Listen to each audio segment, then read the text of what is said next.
O sea que hay entonces una práctica, ¿no? Una práctica siniestra, sistemática, de la desaparición previa a este plan que después fue de la dictadura.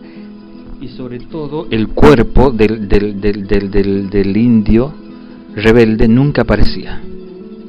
Y siempre se decía que el pacto era entre el familiar y el dueño del ingenio, que le tenía que entregar una persona para que al ingenio le vaya bien en la cosecha. Ese era el pacto, ¿no?, que había siempre, ¿no? Entonces era voz populi en el pueblo. Yo me he criado con esa historia y que terminó siendo no historia, sino una realidad, una permanente realidad en ese lugar.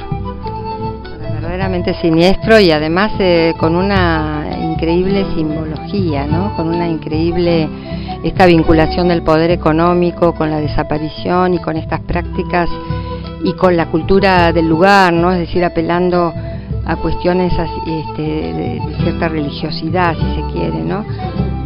Sobre todo con una cultura de sometimiento, ¿no? Porque, como digo, es un feudo.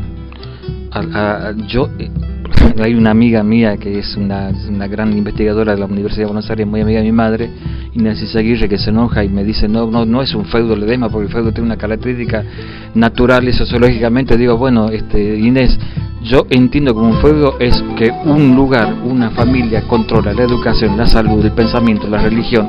Si eso no es feudo, ¿qué es entonces?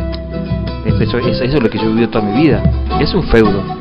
Entonces la gente o se acostumbra a vivir en ese sistema y desconoce los derechos que tiene en un sistema democrático, porque esto es un aprendizaje en esos lugares, conocer los derechos a la salud, a la casa, a la vivienda, los derechos. Es un aprendizaje que lleva años y más en esos lugares, porque siempre digo yo a los políticos de ese lugar, no mientan, porque la gente les cree encima. No hagan negocios con los poderosos porque la gente les cree encima el mensaje que dan que vamos a solucionar este problema, porque no lo terminan haciendo, porque por eso después el tiempo da la razón de surgir estos problemas que hay ahora en estos momentos. Ricardo, quería preguntarte cuando te estaba escuchando atentamente, ¿qué habrá pasado cuando vos lo nombrabas hace poquito a tu padre? Empieza a hacerle frente a esta situación. ¿Qué pasaba en ese valle y qué pasaba dentro del ingenio? Vos seguro que eras o no habías nacido, claro, vos no habías nacido, pero queremos escuchar lo que vos escuchaste. Él llega en el año 58 como contratado como médico, entonces empieza a tener un contacto con una realidad crudísima, porque era una realidad donde se demostraba que las estadísticas en medicina no mentían, que había muertos diariamente en época de 50 grados de calor en el verano en plena cosecha. Entonces se agarraba la cabeza porque era desfilar y desfilar cajoncitos hacia el cementerio, porque yo creo que son los cementerios ahí donde más niños hay muertos. Y eso no lo dejaba en paz a mi padre. Entonces él decía, yo me formé como médico para salvar vida, no para hacer negocios. Entonces él empieza a tener una relación no solamente de profesional y con el paciente, sino humana, sobre todo, ¿no? Y se crea un vínculo extraordinario que yo muy pocas veces he visto. Tan extraordinario fue ese vínculo, yo me acuerdo muy claro porque era muy adolescente eso, de que la gente de los asentamientos más pobres del lugar, esa gente que no hablaba mucho de su historia y de su vida, iban a la casa de mi padre a pedirle consejos para decidir en familia qué hacer con un caso determinado de familia, consejos privados. Querían escuchar la voz de este médico, de esta persona, de este amigo confiable, y mi padre daba su opinión y entre la gente del lugar se decidía en la familia qué hacer, pero escuchaban a ese médico. Entonces esa relación extraordinaria fue creándose.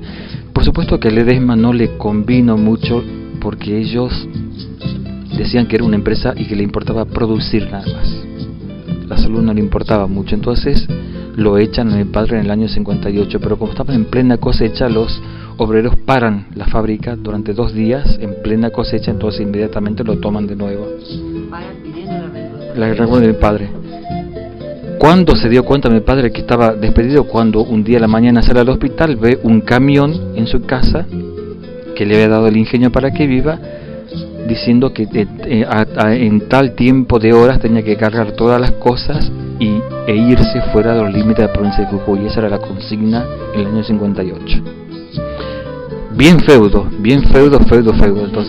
Entonces, como le paran la fábrica los obreros, entonces no tiene más remedio el ingeniero Renta que reincorporarlo de nuevo hasta que finaliza la cosecha. Entonces todo el gran bagaje de obreros de Surco que volvían a sus lugares de origen se van, entonces ahí lo echan definitivamente a mi padre. Como mi padre tenía un gran amigo que era ministro de Bienestar Social de la provincia de Jujuy, le dicen: mira Luis, yo tengo un puesto como director del hospital en Tilcara, mi madre ya estaba embarazada de mí, entonces van a Tilcara y nací yo. Pero mi padre un día dice ahí: pero si Ledesma es la Argentina también, yo tengo que volver. Y sin que sepa mi madre nada, un fin de semana vino al Libertador General San Martín y compró un terrenito.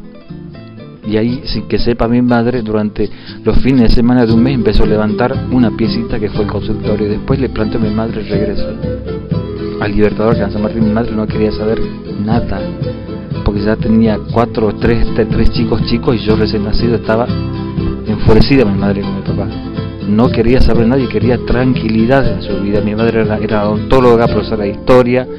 Entonces él la convence a mi madre que debían volver de nuevo a ese lugar, porque para él sentía que era una cuenta pendiente esa relación con el movimiento villero y obrero de Ledesma. Esa relación que perduró con el tiempo y que nunca se cortó a pesar de los momentos difíciles. Qué compromiso, ¿no?, de vida de esta persona frente a semejante poder y semejante injusticia, un compromiso hasta el final, ¿no?